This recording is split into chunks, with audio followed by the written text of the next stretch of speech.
fantasy. So you wanna be a champion?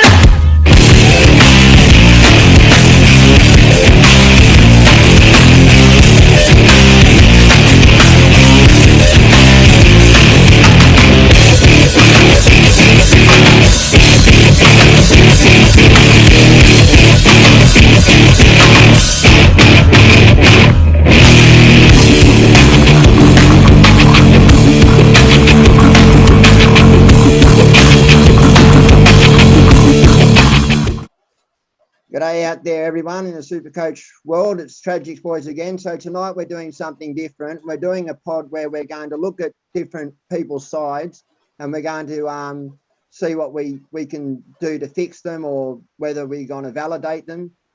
So this is new for us, so we're going to have a crack at it. So how you going, Dano? Yeah, mate, not too bad, mate. This weather would bugger off, though, so I'm hoping you guys can't hear all the rain in the background. But, yeah, I'm pretty good. Got the footy on in the background too as well. So, did you watch the Eagles-Panthers game, mate? Yeah, mate. A lot of guys are judging me, saying the Panthers are crap this year, but it's a trial match. I'm actually pretty happy with how they had their completion rate, 82% completion rate in the rain. I'm actually pretty happy with that. So, a lot of people might see the score and think it was a bit of a blowout, which it was, but I'm still happy. The boys are going to be good this year still. Okay, mate. How are you going, Jay? Yeah, good, mate. Feel good seeing my Parramatta Eels get a little bit sick to the Panthers for the start of the year. Hopefully it's a sign of things to come. So Jay's one of the people that one of our people on our page, and so Jay's put his team up for us to have a look at tonight. So what we'll do is we've got it up on the screen at the moment, so we'll get you to walk us through it, Jay. Tell us about your fullbacks, mate, and why you're going with them. Yeah, mate, I'm going the Tommy Turbo Pappenhausen combo. I think Pappenhausen's pretty cheap. He's going to be goal kicking for the Storm. You know, pretty good team. Got some good value there. And just going Tommy Turbo because he's just he's my favourite player in the comp. You know, New South Welshman, and he just tears it apart. And then even before he was injured a couple of years ago, he was pretty much the top Supercoach scorer. So he's going to give me a lot of points. I can't miss out on them points. Yeah, it's a raging hot topic this season, to turbo or not to turbo. That is the question. And all of us are still trying to debate whether or not it's the right move, the wrong move. And so we'll go through your side and see what sort of team we have with the turbo in it. So, all right, let's get to your centre wings, mate. I'll just quickly run through them. So you've got Manu from the Roosters. You've got Ewan Aiken, Cobbo, Penasini, Targo, Burbo, and Kai from the Tigers. So two of them won't start, I don't think, or Burbo may. So I'll let you go first. Tell us why you've got those centre wings, and then we'll go to Dan and at the end of this, and we'll run through these backs and the fullbacks and see what our thoughts are. Yeah, well, I've kind of ran it like my centre wing to see teams list Tuesday. Like, I heard a few things about the Tigers guy that might not play, if he plays or not. So in my mind, after teams list Tuesday, I'm going to be quite flexible on my centre wing. You know, there's a fair bit of money in there actually. And so you got Joey Manu, who is a gun. He played, and they're talking about playing him at 5'8". You know, like he played 5'8" in the thing, and Robinson's talking about playing him at 5'8". So, you know, there's quite potential there for him to exceed where he is at that point. And Aiken, you know, he's just going to be in there for solid points in the centre wing. And I'm not expecting him to get 100 points or whatever, but Aiken playing in the back row for the Warriors is going to be, you know, a solid, you know, at least 60, 50 points. And I believe you need someone like that in your centre wings. Cobbo, watched him play last year. Just watching him play, and it reminded me of Latrell and you know, English style. So he's definitely got something there. And depending where he's named, the price he's at, if he gets a starting position, that's just gold. And Penicilli starting in the back line, guaranteed. After tonight, watching him play, he might not score 200 points or whatever, but he's going to be there. He's going to make money. And Burbo, Targo was playing for the Panthers tonight, and he looked reasonable, very strong. And Burbo, if he gets a start, in the centre, he's pretty strong as well. All right, I might chuck it over to you, Dan. So let's look at what the positives are in there for you. What do you see that you really like? Well, I think the Targo, Panasini, Cobbo is obvious choice. It's like if you haven't got them, I think everyone's got them. Anyone who actually wants to have a go anyway. Aitken, I can't really argue against him. A lot of people are saying because he's not on SJ's side, he might not be as relevant. I disagree with that. SJ wasn't there last year and he killed it at second row. So I actually like Aitken. With Manu, the issue I see there is if he's playing in the centres, which more than likely he will unless Carey is out. He's the best centre in the game, I believe, anyway. But I just can't. He doesn't always get those points. But I will say one positive thing about him: he's a bloody pod for one, and two, the Roosters have one of the best draws to start the season. So I think there's probably, if you're going to spend that much money in the centre wing, I believe you should probably go a little bit higher and maybe, or even a bit lower, and look at like maybe a Stags or even potentially a Sloan as well, another pod option there as well. Just Manu. There's just too many questions about his super coach capabilities. No one's going to question his NRL abilities. They're amazing. And even today in the trial, when I saw the trial match, he was amazing at 5'8", throwing great passes, and it was good to watch. But yeah, I can see Burbo and Kay. Obviously, I won't say too much on them. I'm guessing they're just placeholders, so I won't judge them. But having those two very, very cheap placeholders just shows that you do have Turbo on your team. So that's all I've got to say about that. Yeah, that's the issue for me, is that I've noticed that sides where we've got Turbo in it, I really think it's one of them seasons where you really need to have depth in your bench. So if I was going to change anything, it would be I would bring Aitken and Manu down to two cheaper centre wings and use that money to upgrade Burbo and Kai so that you at least have the depth in that centre wing position. I have no problem with all five of the ones that are playing. I think Manu is a gun. I think Aitken, we all love a second row in the centre wing position, so I've no argument with that. And as you said earlier, I think Cobbo, Penasini and Targo are all players that we're all going to be starting with. So I have no argument with that. And I think, though, that Burbo, maybe if I was going to hold one, but I don't know if I'd hold two, mate. But that would be my only debate there. And the other one for me is, so we'll just talk about the fullbacks quickly. I think Pappenhausen's a dead set gun, but we've got to keep our eye out there. I mean, there is an ankle issue and we don't know if he's going to play round one.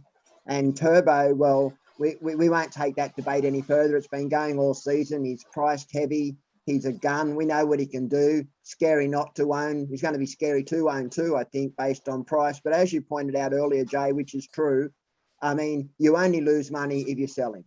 And if you're not planning on selling him, then you don't lose money, if that makes sense. You've paid ups for him, and I like it. So, yeah, I quite like your back line, mate. I'm interested to see the rest of your side to see how that money spread looks. So we'll move up into your halves. And you've got Mitchell Moses and Luke Carey. Talk us through your halves, mate. Yeah, well, I think Parramatta, with Mitchell Moses, they got a pretty good draw to start with. And Parramatta like to start on 5 today.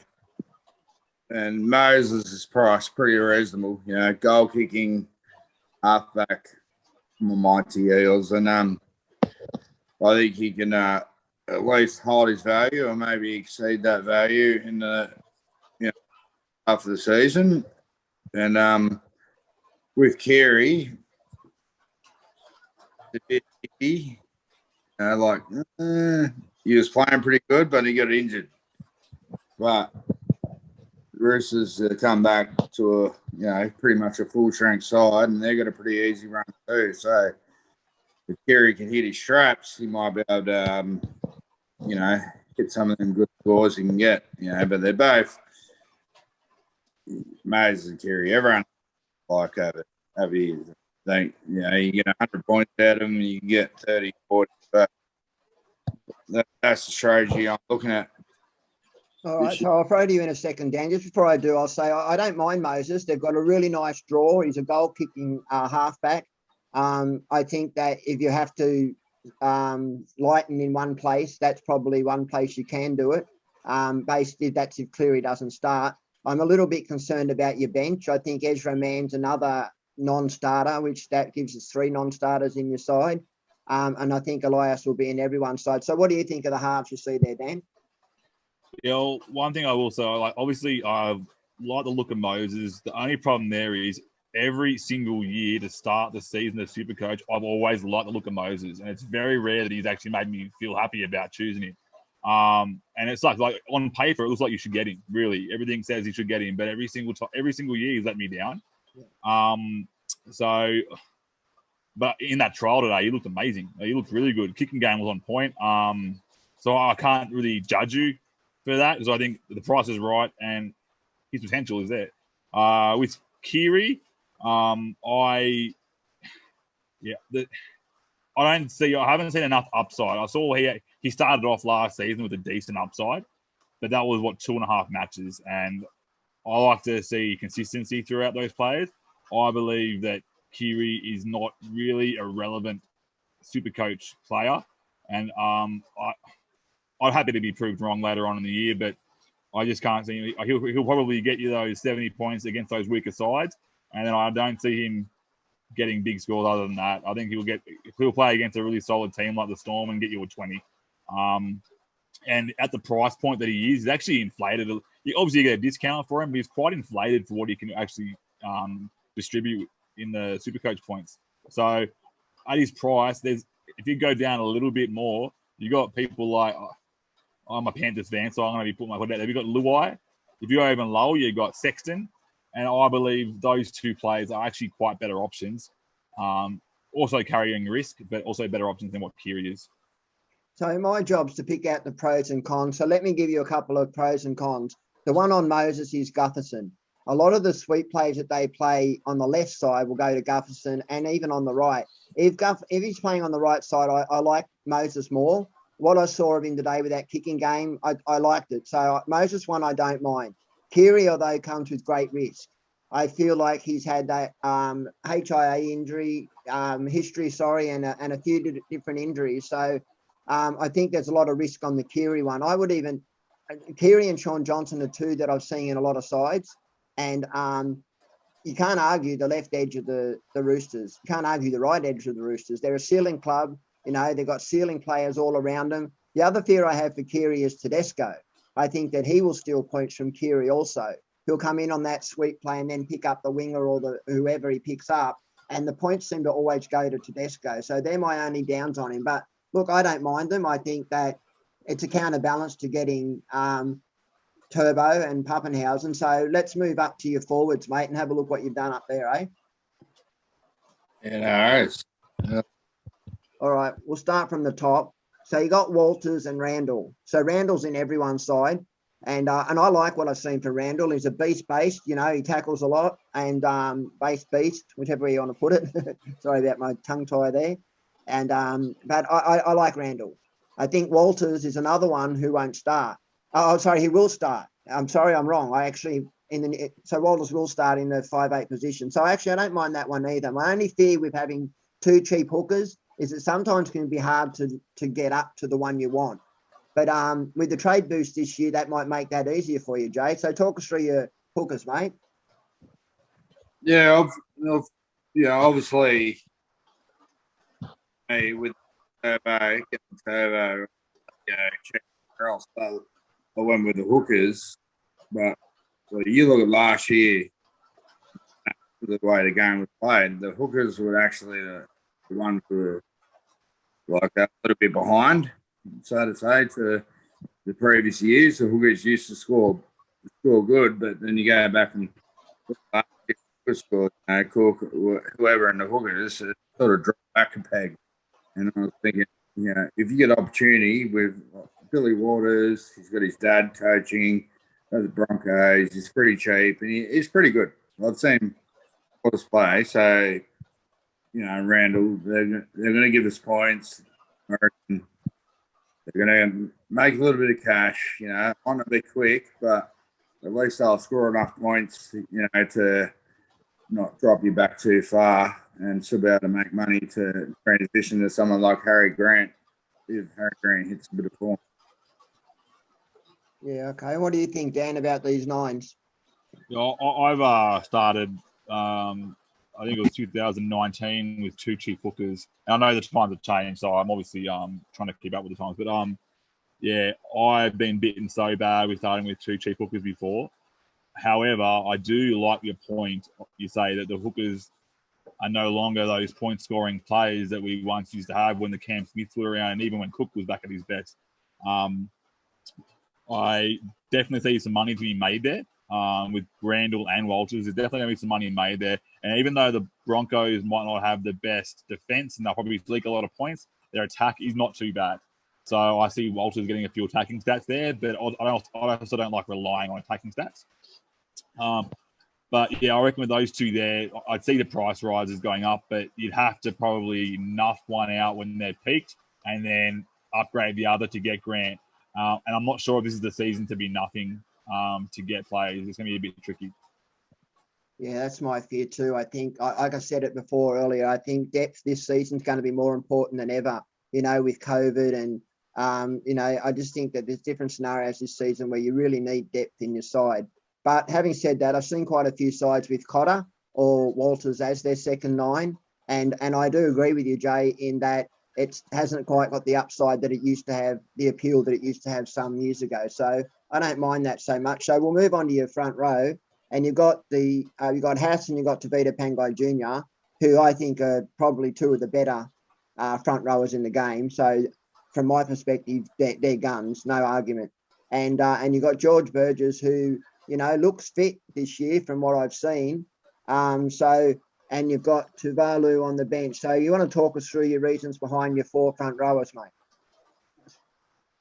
Yeah, Haas, give me. He's a bit underpriced depending on how many minutes the Broncos to give him. He's a machine, and Pangai, hopefully, he keep his head cool for season.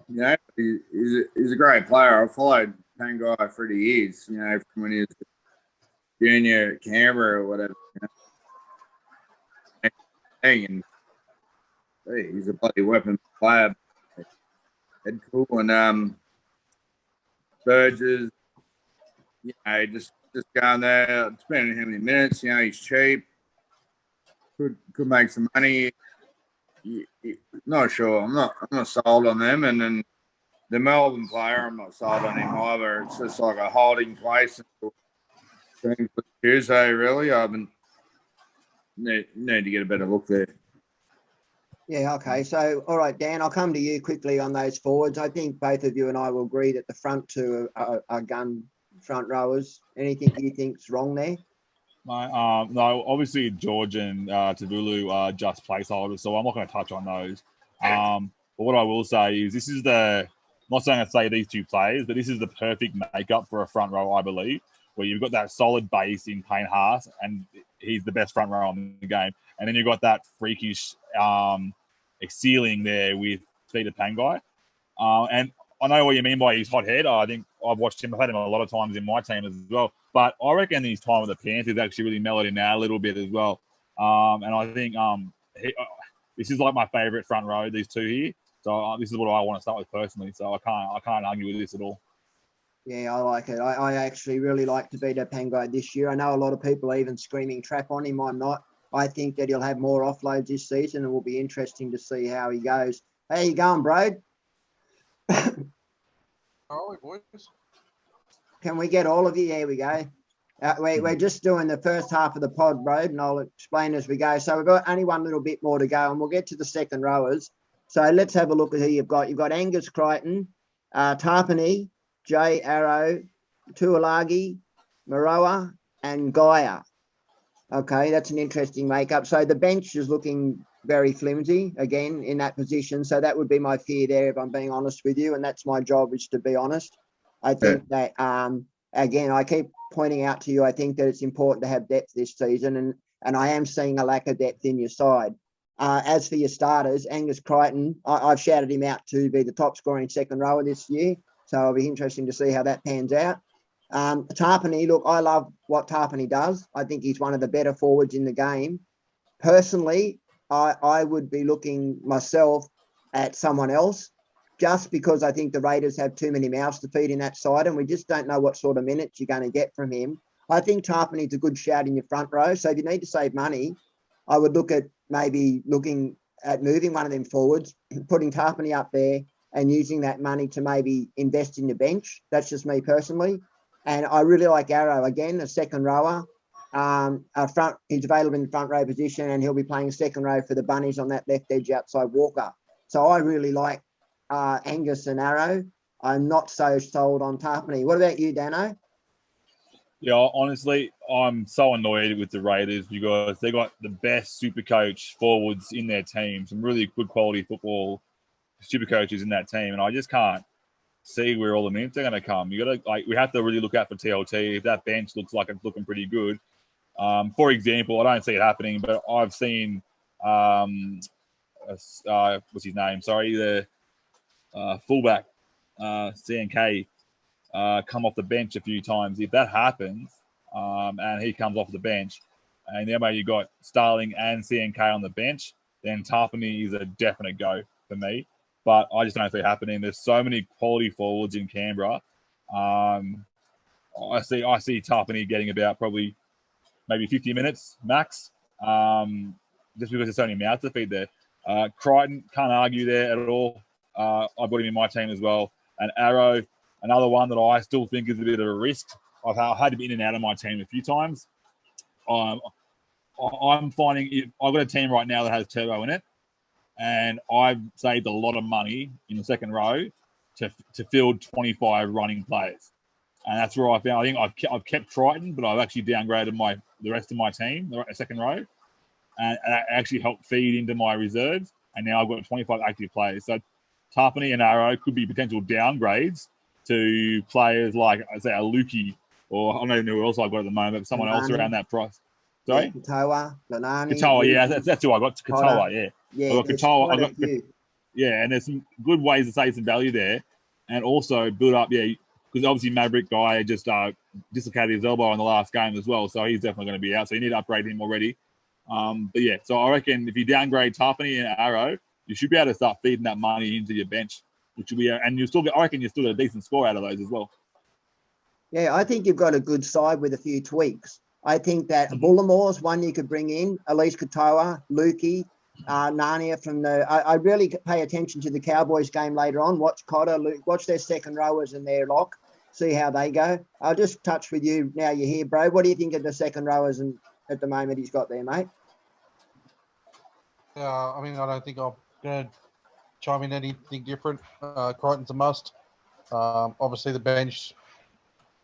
There's not much going on there apart from Moreau, really. And the other two you can easily downgrade and get some better players, and they're going to score some more points. So just before we go on this, Jay, I just want to ask, what's your team name, mate? BB for Brecky. Yeah, that sounds good, mate. That sounds Love it. Sounds good. Yep. And all right. Well, thank you for coming on tonight, Jay. And thank you for allowing us to go through your side. I think that takes a lot of guts. I never show my side. I feel like I'm going to win Supercoach one day. I probably never will, but it's a fantasy I have. And so I have this fear if I show people, they're going to copy me. What an ego, eh? That's all right. In the second round, I didn't get to say there, but same, like Maverick guy, I've got a few placeholders in my side. So when the teams list comes out, I was looking at Billamore. Eagles. He played a good game last week. He's By Bullymore, mate. Yeah, fine. The Sea Fine. Eagles have a lot of injuries, mate. And I think Willamore gets about 70 minutes on that edge. On that, And Jay, for you said 6 that you weeks. didn't get to say anything. So is there anything you want to say on the second rowers, mate? On your second rowers? there'll be some adjustments there, I reckon. But Angus is staying there because, he's Angus. I agree with you. He's going to top the second rows this year. Okay. All right. Well, thanks, Jay, for coming on tonight. And we'll talk to you a bit later on. Yeah. So thank you, Jay, for coming on. No worries, mate. Thanks for having me on. Cheers, brother. This meeting is being recorded. Okay, guys, welcome back. So we're now going to look at another one of our members from our side named Anthony Cashman. And so the side that he's put up is the side we have on screen. So I'll go through the hookers first. I'll read through what we've got there. So we've got Cotter, Randall, Haas, Arrow, James Brown, Momosolio, Angus Crichton, Luciana Leilua, Tarpany, Firma, Elise Katoa, and Nanai. So I actually like to look at this guy's side. I'm going to go to you, Dan, first and start with. What do you think about the Cotter and Randall at 9? Yeah, I'm a bit nervous about Cotter. I'm just not sure how many minutes he actually gets because I just don't see him getting very many minutes. Plus, also, everyone's suggesting that Lolo is going to be in the front row, and if that does happen, then yeah, fair enough. But it's just all hearsay at the moment. So until I see the number 13 jersey on Cotter, I just don't know. But in saying that, it's a lot better than most of the other cheapy hookers that are out there because he's a bit higher priced. So it's a bit easier, I say, to get to the higher guys, but still going to be a challenge. It's going to be interesting. I mean, tonight's game that's on that we're going to watch later with the Cowboys, they've got the 2 second rowers, and the coach was talking about wanting to get 80 minutes out of them, whether or not they start with that at the beginning and Cotter at lock. But the fact that Lolo's not starting, that means that the side that they're starting is not what we're going to see, which makes it hard for us out there trying to gauge what they're going to do. What do you think about Cotter at hooker, Rod? He's not one that I've looked at, but he's at a good price. So, if he does get that starting role, I'll probably try and fit him into my team somewhere. But yeah, it's just as you guys said, it's the unknown for him at the moment. So will say, it's a good choice. Yeah, what I will say about this side, I've actually seen this side in its whole, and I think this is a very well-balanced side. I think this is one of the better ones that I've looked at. So I'll just say to you, Anthony, I think you've actually got a really good side. So in the front row, he's got Payne Hash, Jaye Arrow, James Brown, and the name I can't say, Momol, From the Knights. The Knights front rower. So what do you think about that front row pack, Dan? Yeah, like I said, I'm still not 100% on Arrow still. But like he has been a proven gun in the past, but it's been a while, so I'm still not sold on him. Haas is just a no-brainer. And I don't know about Mamasili or where his name is from the Knights. However, I do like how he's got Chanua Brown and the prices that he's got there. So if they're just placeholders, there's plenty of people out there that are going to be around that price. So they're just quick interchanges, which is great. So, for example, I can see here he hasn't got Tapai Moroa. So I know that's a clean swap for Mimosa. And then you've got Chanua Brown. If he doesn't get a decent spot, you've got Penne at the same price as well from the Warriors. So even though these players might not be in my team, the price point there he's got on the bench is perfect. So he can just swap and change if he needs to. Interesting. And what about you, Rob? What do you think of that front row pack? Yeah, look, love Payne Haas. He's been in my team all year, but then, yeah, Arrow. And especially watching this game, not showing much, and South aren't really either. So, don't know if I'll be going in that direction. And then, yeah, as Dan said, good bench holders. And then we'll see what happens come team list. So one player I have on my bench is I have Max King. I really like what I saw from him from the Dogs. So if you need to trade down and bet money anywhere, Anthony, that's one place you could probably consider. I also don't have Haas. I think Haas is the best in that position. I've actually got Aiden Fanua-Blake and Tavita Pango Jr. in my front row. I just think that he's 100k less, Aiden Fanua-Blake. I like what I've seen from him, and that's enabled me to invest a little bit more into my second rows, which, you know, I like. But as I said earlier, I really like your side. It's very balanced. I saw no flaws really in it so far. I'll go to you first, bro. We'll start with the second rower. So Luciana Leilua. I mean, let's talk about Luciana Leilua. How good was he last night, Rod? What a beast. What a beast. I know that you guys are picking up Papali next year, but he's going to be such a big loss. Yeah. He's starting to hit that form, the ripe age. Outside, running off Hastings. Whew. I'm trying to fit him into my team now. I'm looking to downgrade. You know, we'll talk about mine later, but I'm looking to downgrade some players that I think will be really relevant to get him in, because I think I need him. And what about you? What are your thoughts on Luciana Leilua, Dan? Yeah, I think I mentioned earlier that I've gone a bit softer in the second row. I'm just trying to save a bit of money there so I can maintain Turbo. But I do love the look of him. I feel like he's going to be a very big loss to the Parramatta. Big loss to the Tigers next year. I think he's off to the Cowboys. I think the fact that he's moving on actually is fight him up more. See how good he played. I think it's fight him up more. I think a lot of guys, and it's their last season. It's the last season though. Normally the last season before they know they're moving on, they normally just don't put as much effort in. But he went nuts. So I like him. I'm not sure what he's owned by, but I think it's around the 5% mark, not even. So it's a very good. He might be up a bit higher now after watching him on the weekend. So I like that little set play he put on where he pointed for the try that he scored. I thought that was nice and classy. I'm not going to say anything about Angus. I think he's the best second rower in the game, and I think this year he's going to be the highest. The only other one that's a glaring omission from his side is David Fafita. Do either of you have Fafita? not at the moment in my Yeah, team, like I said. Well, David Fafita sat in my side all year, but with the mindset of if I need money, I'm going to rob Peter to pay Paul, and that's if I need to get Cleary. At the moment, I've got Hughes, but I really like Crichton. I really like Luciana Leilua. I don't like Tarpany. I'm going to say it again. I think if you're going to buy Tarpany in the front row, I don't mind it so much. But I just think that he could get anywhere between 45 minutes to 55 minutes. His PPM's terrific. But I mean, for a second row position, you really need them playing 80 minutes. Or if you're going to go cheaper, as we pointed out earlier, there's Elise Katoa, there's Lukey, there's Narnia. There's so many in that position at that price point that just stand out to me.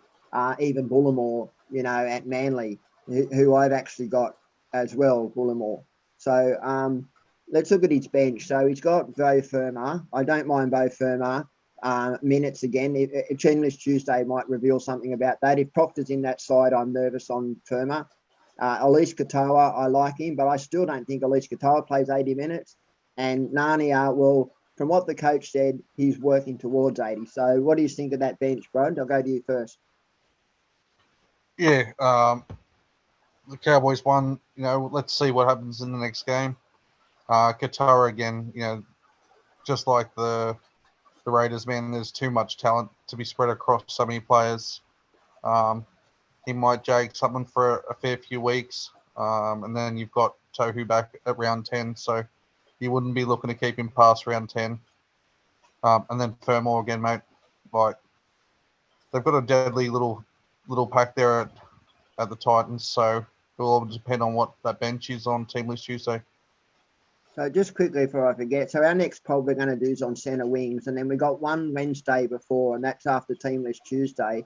So what we'll probably spend that night doing, like a lot of pods, is we'll go through the teams. But what I want to do different that I really like to do is I really want to start with the benches so that I can explain to you team by team how that bench impacts each side and see if we can, as a group, work out the best way to let people know how the side plays out. So what do you think of that bench, Dano? Well, this is one thing I actually really like. I'm not a big fan of the cheapy hookers, But what he's done with the extra cash, he's actually put a lot of depth into his team, which I do like a lot. Yeah. I do have Katoa. I don't have Firma. I have Katoa because I think he has, even that spot for 10 weeks, that's a lot of price rises there.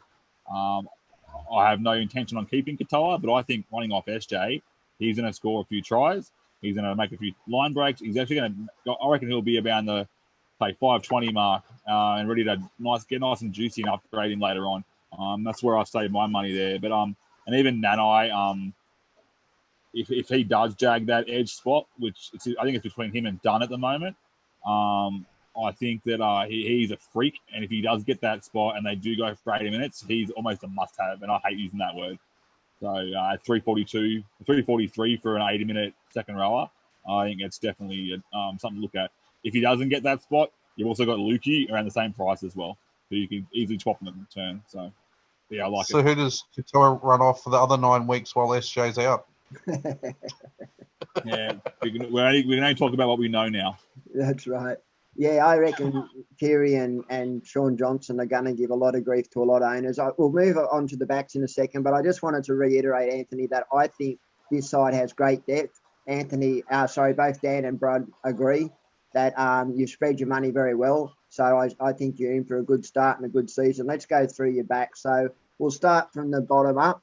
You've got Pappenhausen and Tedesco, which I actually like. I think that's where the money, I think points per dollar, that's the play.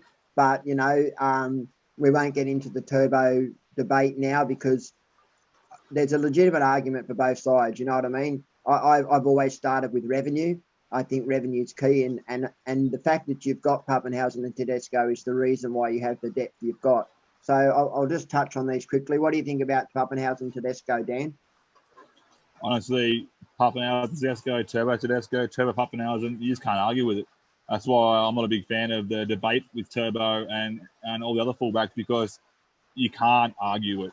If someone wants to start with Turbo, let them because how can you stop them? With Puppy and Teddy, it's exactly the same thing. It is probably the biggest percentage the super coaches have right now is Puppy and Teddy. It's ideal. It's perfect. So, and I think it's probably the best way to be able to spread some more cash around the rest of your team if you don't have Turbo.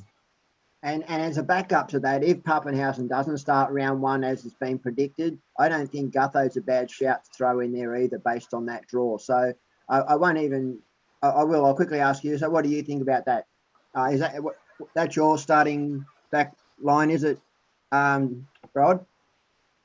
Yeah, and I think Puppy's pretty much been cleared that he'll be starting round 1. So he was pretty close to actually playing tomorrow. So lock it in. Yeah, well, I like it too. So, all right, I'll read out his back line. So he's got Ewan Aiken, Targo, Pereira, Penasini, Rocco Berry, Cobbo, and Russell. I love it. There's not one player there I don't like. I'm not even going to go. I really like Pereira. I think that Broncos right side, left side is going to be dangerous this season. Pereira will be outside Capel, is that right? On his side, and Billy Walters. Yeah, because then we've got Ricky, Cobbo, and Staggs. Is that right? Staggs, Cobbo? Yep, that's correct. So on the left, it'll be Farnsworth and Pereira. I really like Pereira. I like him. What do you think about Pereira and Cobbo, Rod? Oh, mate, they're my club. So, no.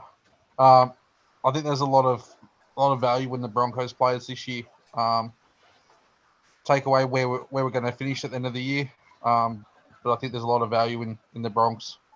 You think there's any chance Cobbo starts at fullback, mate? Yeah, mate. I think he'll get the first 3 weeks. Okay. Asako on the out. Interesting. So I honestly believe that Cobbo will get it if what's name's out. All right, and we'll talk about Ewan Aiken already. So we talked about that in the earlier pod. He'll play on that left side in the Warriors pack. He's got a good work rate, so I don't mind that. So what we might cover next is Rocco Berry and Sean Russell. What do you think of those 2 picks, Dan? Well, Sean Russell is almost a no-brainer. I watched I think at that price and on that lethal edge, he will score tries.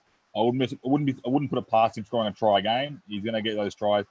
His base isn't overly there. However, I did see him looking to chase the ball in the trial today. He actually came in for a little bit for a few runs, so that base might improve this year. And he definitely knows how to find a try line, which is great. Rocco Berry, I had him on my radar for a little bit until I found out he was on an SJ side. However, this kid has got some real talent, and it just sucks that he didn't get to showcase that last year. I really want to know what this guy can do, and I think that I just think his talent's probably wasted at the Warriors, I believe, and I feel unfortunate saying that. But I would love to own Rocco Berry, but I think there's too much risk there. I think there's better players in that price range you could probably get. So something I've just noticed about his back line, if I was to pick the 4 clubs that have the best start for the season, I would say it was Parramatta, Broncos, Warriors and Panthers. And so looking at that back line, he's pretty much covered that scenario really well. I think, I can't argue with that back line at all. I really like it. The halves, all right, well, this is where it gets a little bit hairy. It'll be Russell for me. That's a maybe due to them obviously looking at other players to bring in. So, if they do sign Osako or Oates like they're saying, he'd be the first one to drop out. So, yeah, true. Well, Osako was a 22 signing, but I'll tell you what I did like from Parramatta was, I don't know how to say his name, Nadruku or something like that. That big Fijian winger. Geez, I'll tell you what, if he gets a crack on that left side, and as we all know, Gutho does that sweep beautiful. And look how Brown played today as well. I just thought that spine really gelled. So I agree with you. Whoever gets that, it's more about position, guys. Would you agree, than just so much the player on that left wing? Yeah, that's true. I think that's Sivo's wing there, and you know how good Sivo goes when he gets those tries. So anyone on that wing is going to be the recipient of a few tries. Yeah, I'm going to say it again, Anthony. You spent your money really well. I really, really like what you've done in that back line. You've picked out the 4 best clubs that have the best starts. You've got everything there to make money, which is the objective of starting in Supercoach. And you've got that one gun that we all start with, and you've taken Ewan Aiken. There's nothing I can argue there. The halves, this is where I think it gets a little bit seedy for me. So we'll go over the halves. So let's start with Sean Johnson. I'll go to you first, Dan. Sean Johnson. I've always wanted to pick Sean Johnson, but that's based on pedigree, and I think that pedigree is done and dusted now. I think he's reverted away from that great little touch footy style game he's got, and now he's trying to become that playmaker. And don't get me wrong, he's a decent playmaker, but I just don't see as many points in him. I think he's priced at where he will actually average for the rest of the year, so I don't see much value there either. And the risk, obviously, of injury. So the pros I see with Sean Johnson is he's gone back to that club, the Warriors, which he loves.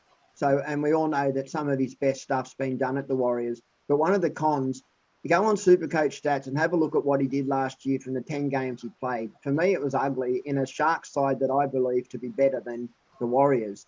So, but the upside is that draw. The fear for me is that we know how often does Sean Johnson pull out with a groin injury, a knee injury just before a game. And in Supercoach, you just can't afford that risk.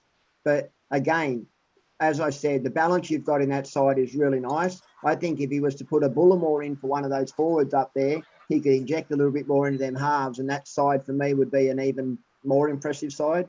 But again, Parramatta, Warriors. He's building around the clubs that have the best start to the draw. What about you, Brod? What do you think about the Sean Johnson pick? Look, I think on one of our earlier pods when we were talking to Chris, he nearly sold me on it. But I can't do it because of the late outs, and he doesn't have those magic touches anymore. Just pretty much just stock standard, run and hit. So I don't see him going up much, and he's not worth making 100K off. It's not worth the trade. So, all right. So one thing I will say on SJ as well, though, is with all those laid outs that he does do, if you had a player, for example, like Cleary pull out last minute, and you got the reverse trades now, you can do that, and you can just try to. But there's no one really decent at his price that you could really do that reverse trade to if you've got no money in your bank. So, I know the reverse trade may help, but I don't think it may be a Sexton. But even then, there comes risk. So, yeah. and Sexton's only available in the half position, whereas the 5'8's pretty ugly. I mean, you could go down to a Kurt Mann, maybe even an Amone. I just noticed that Amone's not in his side, so I mean, there's someone you could possibly look at. I think he's got a nice look to him.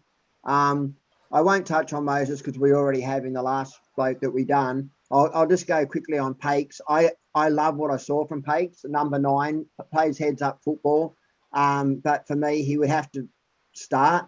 And I don't see him getting any more than, even if he's on that bench, 30-minute role. What about you're a Bronco supporter, mate? Brody, what do you think about that? Well, the word is he's going to get the starting spot. So, and if he does, you're looking at probably 50 minutes. His defense isn't there, but his attack is 10 times better than what we've had. So, and I think he'll bring a lot of injection into the team. So, he's in my team, which we'll look at later. Interesting. And yeah, so it's a good pick. I really like what I saw from Pakes in that Broncos game. He played up that heads up kind of footy.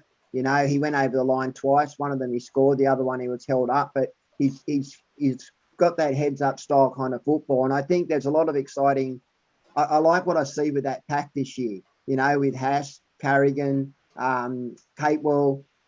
You know, pretty much Flegler. I like all of them. You know, Flegler, all over that pack. The only one I'm really not keen on is Ricky. I like Ricky in attack. I just think he's a defensive lapse for that side. But we'll see how that unfolds. And Lias, well, he's to be, you know, from all reports, he's not a bad little player. And the objective at the start of the season is make money, and you've got 2 money makers on your bench. So, mate, I don't think there's a lot more that I want to add to this for myself than to say I think you've got a very well-balanced side. I can see what you've done. It's very well thought out. You've done it on draw specific. You've looked at making money. You've got guns in the right position. And I give it an 8 out of 10, even a 9 out of 10 myself. What about you, Dan? Yeah, well, I did rag on Berry there, but because he's on the bench there and you've got so much depth, Berry's that guy you can literally play on matchups. So even though I did rag on him, I really do like him. So I was tempted to say downgrade him to a Moan. But if you're going on draw, a Moan hasn't got the best draw to start with, so Berry might be the better option.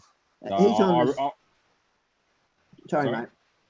Yeah, no, I really like the fact that he spread the money out across the whole team. The depth is there, and this is the year to have depth. So I really like it a lot. Yeah, I'm impressed with the side. And Montoya, I thought, was really good as well for the Warriors. I can understand what he's trying to do. Is Berry on that left side? He's on the left, isn't he? Yeah, next to Aiken. Yeah, Aiken. Okay, yeah. That's the other worry that I had, because Aiken's a bit of a ball hog. The ball normally top with him as well. So been saying that if he didn't get his offload going, there might be a sneaky little line break assist there and a line break for a Berry. So something to watch out for. And also the other thing is when Tohu comes back into side, how all that side shuffles up and whether Aiken moves back into a centre wing position.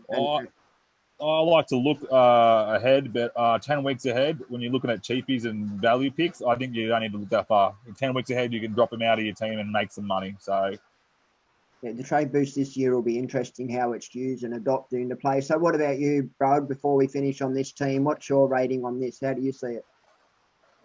Yeah, look, some really good decisions there. Just let's hope that these weekend trials play out and these players go. I'm really getting off-sold on Ilias watching this game, but I know he's cheap, but geez, he hasn't done much. And I'm quite worried now. You know, if Tafe steps up in that first week and he doesn't, could be some question marks. So, but we'll see what happens. Yeah, I'll be watching that game. I've recorded this game so I can watch the Cow games after. All right, well, we'll finish there. I just want to say one thing out to you, Anthony. I would be really interested to come back and bring you onto our pod maybe around round 6, if the guys are okay with that, and see how your side's going, because I'm impressed with the side, mate. I really am, and I'm keen to see how it unfolds. This meeting is being recorded. All right, guys, welcome back. We've got Josh Clark with us now. He's been kind enough to share his team with us as well. So, Josh, how you been, mate? Good, thanks, mate. Yourself? Yeah, mate, not too bad. It's good to get the footy on again. I'm pretty excited about watching the. I'm not so much when the Panthers get smashed, but hey, it's still footy nonetheless. Still just Hey, a trial. Josh, is it true that you won the Herbert Cup, mate? I absolutely did. I'm looking at the trophy Oh, as we okay, speak. sorry. Oh, sorry, Dan. Sorry, as you were. I'll never see the Herbert Cup. I've already resigned myself to that. All right, so let's enough about the Herbert Cup. Let's talk about your team. So we'll start with the hookers, mate. You got on like the other two teams. You've got on two cheap hookers there with Randall. I won't talk about Randall at all. And we've also got Billy Walters, mate, on the bench. Talk us through that. Yeah, I just felt I could spread a bit of cash around if I went cheap in the hookers this year. And Billy Walters, they're saying he's going to get that 6th spot, so I can see some value there, bringing him in to start the season and move him off, hopefully with enough cash to trade with another player to move back to a Grant, which is obviously the long-term play. So, yeah, fair enough. What do you think, Glenn? Yeah, I'm a bit worried about Walters in that position. I think that's a place that you kind of want to base. So, I mean, at worst case scenario, your floor should be around 50 or whatever. And my other fear is that sometimes it's hard to get from them cheaper players up to the gun ones. But the positives in that is that I can see from the rest of his side that he spread his cash really well. And so that's the reasoning behind what he's done. So I think he's robbed Peter to pay Paul. And I think where he's paid Paul has benefits that outweigh the negative in having Walters in the hooker spot. So for that reason, yeah, I don't mind it. Yeah, definitely. What do you think, Rod? Yeah, so same thing. You probably want the base down the bottom, so just turn Waddles straight into Parks. Nice, easy, same team, but Parks will get you the base if he gets the starting 9. So yeah, so that's the only thing is I think Billy plays the 80, Parks plays about 50, but I think the scores will be very similar. I love the attack of Billy Walters. He's got some great attack, and the opening draw isn't actually too bad. But yeah, like I said, I'm a bit nervous about starting 2 cheap hookers. But if you're doing it for the right reasons, like Glenn mentioned before, then I can see the benefits of it. So we'll move on to the front row, and we've already had a similar front row to this in a previous segment here. And I've already made my thoughts mentioned about Haas and Tavita Pangai in the front row. I think it's amazing. I think it's phenomenal having that solid base as well as the upside. And on your bench there, mate, you've got Tapo Moroa, which everyone usually does have. Another player that I'm very keen on as well is Max King. So talk us through that one, mate. Yeah, I think for mine in this position, it was about having a solid on field and money on the bench. So, but then there needs to be players, as I think you guys have mentioned a few times in the previous pods. It's really about having players that can play, because it's going to get to the 11th hour and you're going to need to bring someone in. So, for me, it was about having guys that were going to make some money but were going to play, that wouldn't disadvantage my team too much if I had to play them. So. I like the look of both those guys in the trial, and I think that there's money to be made there. So I can sit with Haas and Pangai most of the year and make my money on the other two. Yeah, I totally agree. I see that you got a bit of cash up there available as well. So for whatever reason, King doesn't get named, there's plenty of players that are in your price range that you can swap them to as well. That will probably get a start. So, Glenn, what do you think, mate? Well, something I want to point out to a lot of our viewers that probably don't know, that most seasons, the 2 bench front rowers are usually a slow burn anyway, and often not played in our side. Like if you was to go through your last few Supercoach sides and look at who your 2 starting, your bench front rowers are, you'll very rarely see them have even been played. Maybe in the bye period, maybe not. But on Moroa, I'm not convinced he plays. I think Moroa was valid until Nass got his position back in the side. But if he does start in that bench, he's a slow burn, and it allows you to have Tavita Pangai Jr., who I really like, and Haas, who, well, we all know is the top forward in the game. So no arguments with your starting front row, mate. I think a solid front row. Yeah, that's it. So I won't ask Rod about the Haas and Tavita Pangai. I think we've made our thoughts mentioned quite profusely there. So, Rod, what do you think about the bench here, mate? Yeah. So I'll have a better look at King, obviously tomorrow or Monday, and then Tapai, if he gets named, even on the bench, he'll be in my team. So that'll be a wait and see.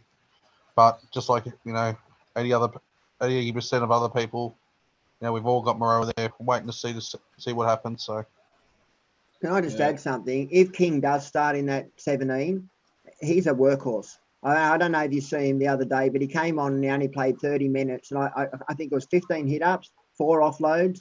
I mean, it was phenomenal, the work rate the guy had. So even though it's a slow burn, I think it won't be as slow as we've seen in other positions there. So I don't mind Max King if he gets that position. Yeah, I do agree. All right, so I'll move on to the second row, and I really, really like this makeup of the second row here. So you spent big up here, mate. You got Fafita, Angus Crichton, a nice little pod there in Luciana Leilua, and on the bench you got Bullimore, Piakora, and Howarth from the Storm.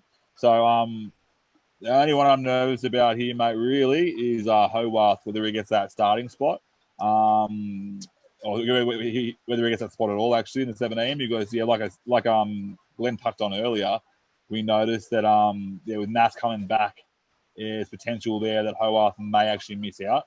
But other than that, I really like the rest, mate. Well done. Thanks, Dan. Yeah, he's the one I'm most nervous about as well, sitting in there. Bottom dollar is probably why he slotted into that spot, but that's also why I've left a little bit of cash up in the bank so that if I need to move to another cheapy second rower, I can just swing them around. So he's probably the one I'm most nervous about in my whole makeup, to be honest. So yeah, mate, looking pretty good. Rod, what do you think here, mate? Yeah, it's pretty much the team that I've got. So I can't say anything bad about it. So it's just Luciano. I'm working out how now I can squeeze him into my team after last night's. We'll see my team later, but it doesn't have Luch in there, but the rest of them, I've got them all. So great job, Josh. Yeah, amazing. Love it, mate. So how do you like this one, Glenn? Yeah, so I can see pros and cons.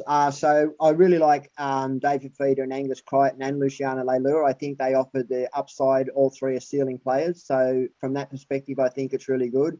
Bullimore, well, we saw that now that Okakawatu from Manly has been injured, so that gives Bullimore a better job security. So I don't mind that one.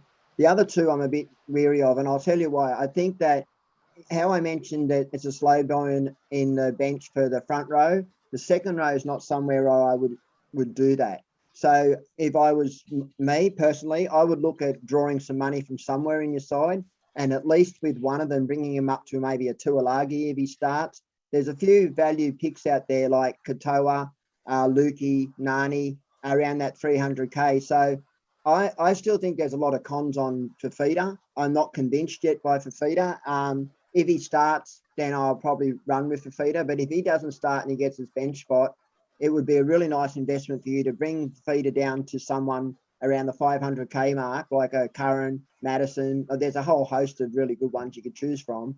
And that would enable that money to really pump that into Piakura and Howarth. But other than that, mate, I think that those five that you have, your two front rowers and your three starting on the field second rowers are all strike. And so I really like that part of it. And, sometimes you've got to take a few risks. But I just think that second row is not a position to take risks on your bench. That's just me personally. Cool. All right, so let's move on to the halfbacks over here. So I won't touch on the bench too much there. You've got Ilias in there. But what I will like to draw everyone's attention to is the Daly Cherry Evans pod in the halfback. I have had him in my team a few times. I like him as a pod. He's a bit of a roller coaster, but I do like DCE. What do you guys think? Are you asking who? Me? Glenn, yeah. So I'm a big fan of DCE, and the upside to him is that Manly has a lot of strike in it, and I feel like with Turbo in that side, that if you can't afford to get Turbo, maybe try and pick up some of the pieces around him. So DCE offers you that. I mentioned to you a minute ago that you needed to get money into your second row position. That's one position that you could possibly look at doing it with, going down to someone like a Hughes or even one lower. I don't know, even a Moses or someone. I mean, I don't know about Moses. I'll take that back and wash my mouth. But anyway, as I say, I think that's a position that you can possibly draw a little bit of money from towards that second rower. You've got, was it 40 in the bank? If you was to go down to a Hughes, I don't know the difference in their price. I can't remember. But robbing a little bit here and there can possibly get you a little bit more into at least one of them second rowers. So that you've got, I mean, Piakura, I like him. I don't know what his job's going to be in Broncos. Grove might be able to answer that better. But, yeah, even if he's playing 20 or 30 minutes, 40 minutes, is that going to be enough to make any money in the second row position to get you to a better one? Mm-hmm. So, Brod, I know you have nice thoughts on DCE, mate. What do you think? Mate, you know how many times I've run with him. Always picked him up. It's probably his price point that's off for me this year. Like you said, Glenn, like he's, you know, if you're going down to a Jerome Hughes, you're only saving 50K. Where I think DCE with that run that he can have, you know, keep it. But if those other two players don't start, well, I know Cora won't until second round. But if Howarth doesn't, then obviously, you know, you could easily take him down to a Walker and bank 150K to spend somewhere. So, Yeah, but I love DCE. Yeah, I really like DCE. I think it's I'm not sure what his ownership is, but I reckon it'd be nice and low. And the 4.3%. Yeah, and the best part about this as well is, I know you mentioned before about you can't afford Turbo to have someone around him. The best part, I think, is actually being the closest price to Cleary as well. So I know everyone's going to want Cleary in their team eventually, and he's the closest one to Cleary to get that price, so it's a lot easier to get him in as well. All right, so we'll move on to the 5'8". We've got on the bench, we've got Jackson Hastings, and on the start, you got there, or Sean Johnson. Mate, talk us through that one. Yeah, so I really don't like having SJ in there, but it was the price point where I could afford him with what my other pieces that I suppose I brought him in. And I also like the fact that he's got the dual position, so it gives me the flexibility between him, Ills, and Hastings to play around with the three of them as I need to, and on matchups. So I like that flexibility in him. I brought him in last year, and he went down the week after I brought him in. So he's done me dirty before, but I suppose it was really around the fact that I could fit him in the team with the price that I brought him in. So yeah, I love the SJ of old, so it's really hard to say anything bad about him. But he's definitely nerve wracking. But like I said, in the previous ones, I reckon we've got some a couple of options around that price that might be a bit safer. I'd say like a Toby Sexton, who also comes with his own risk as well, with the very small sample size, and the Titans have a bit of an up and down draw. Yeah, I think with the makeup of your team as well, the thing I do like about it is that dual position flexibility that you have in all the halves. You can almost interchange everyone besides DCE, which is really good. Bro, what do you think, mate? Yeah, I think we've talked about SJ before. But yeah, obviously I'm a Hastings fan. Talked him up since the day that I heard he signed back in the NRL. So I think there's a lot of money to make there. Probably just swap out the SJ for someone that's going to probably be a little bit more reliable and safer. Yeah, what do you think, Glenn? Well, I like the draw that Sean Johnson has, and I like the pedigree that he's had in the past. But for me, he's just too risky. You know, with that knee groin, pulling out just before rounds. Look, I spoke about you saving money before. So if you was to move Jackson Hastings as your starting 5'8", move Anoni up into your bench, and use that money from SJ to get yourself someone like I don't know, maybe what's his name, Sean Gregory, or one of those players from the Eels, the cheaper centre Sean wing. Russell. Yeah, and then that money that you've got left over, mate, there's your money there that you can invest in that second row, and that way you can keep DCE. And I just want to add, your side's very balanced. It's actually a really good side, so I would not be unhappy with that side. I think that even if you started that in its current form, you will have a successful season. Yeah, I do agree. I think that's it. I do agree. Yeah, like I said, the only one I can see there in the next position that's missing is that Russell. And because you've got that dual flexibility there of a Moan, if you were to trade out SJ, you can swap him up there. I like that idea, and that way you can use Hastings as your starter, and hopefully he goes up enough money to actually upgrade him later on. So yeah, I like it. Over here in the centre wing, this is actually a very good looking centre wing. It's probably my favourite one so far. You got Tony Staggs, Cobbo, Pereira, Penasini, and on the bench you've got Targo, Amoni, and Suwali. I like this a lot. The only thing I can pick that really, it's very, very petty of me, is you've got 3 Broncos players there. And I think, though, a lot of those guys will share a lot of points. So I'm not sure you're going to try and pick the right one. So it's a bit tricky, that one. Brod, there's a lot of Broncos there, Matt. I'll start with you. What do you think, mate? Yeah, look, I really like the centre wing. Again, it's pretty close to what I had minus Suwali, because I don't think he'll be there for the first fair few rounds. And I did sell Stags yesterday, just because of the same reason. I think I've got too many Broncos, and he was the most expensive. Does that mean he was the right one? Probably not. I think he'll be one of the highest centre wings, especially with base. But yeah, until I finalise the rest of my team, look, I love it, and just do it on matchups. But then what Glenn said, moving that Amoni down, pulling in ready, it's probably a smart option with SJ. So Yeah, true. I like it. How do you see this playing out, Glenn? I like the back line. I don't like the 3 Broncos together in the one side. Look, I think the first game they have is pretty hard, but then the draw pretty's up. So I can see starting Cobbo and Stags. I don't mind that so much. I'd probably, who I think would look good in that side would be Kevin Naguama. And I know because and it's not just about the player, it's about the position. The right side on the Roosters, outside Sam Walker. Look what happened there with Brett Morris. He's 300K, and I mean, even better if Suwali was to get that position, which we don't think he will. So, but that would be my only change is Sean Johnson down to Kevin Naguama. That's who I'd go. And then I'd keep Pereira, put him on the bench, put Naguama on with Penasini, Cobbo and Stags. I don't mind that as a starting back line. You got Targo, who you can bring on with also a good draw coming up. Mate, like I said, and I said it with sincerity, you have a very well-balanced side, and that we're just shooting the ship in our opinions. It doesn't mean that they're right. Even with Sean Johnson, mate, if your gut says Sean Johnson, play Sean Johnson. Just because us old dogs think that that's wrong doesn't mean that's wrong. It just means that's our opinions, the person that wins Supercoach this year is not going to, they're going to have gone their own way, trust their own gut. And so if your gut tells you to play a certain way, mate, do it. I'd just be weary of having 3 Broncos as my centre wings. If they get beaten in a game hard, you really don't want to have 3 centre wings scoring bad at once. Yeah, I do.